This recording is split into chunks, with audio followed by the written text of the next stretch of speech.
spring is in the air, and that means the World Games are coming up fast with 30 of the fastest growing sports in the world, including sport climbing. And you can catch these athletes climbing their way to the top.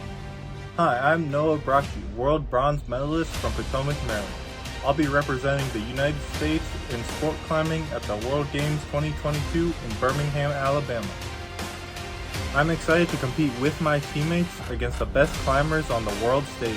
Don't blink or you might miss me speed my way to the top of the sport climbing wall at the Sloss Furnaces this summer. Get your tickets to see sport climbing and more today.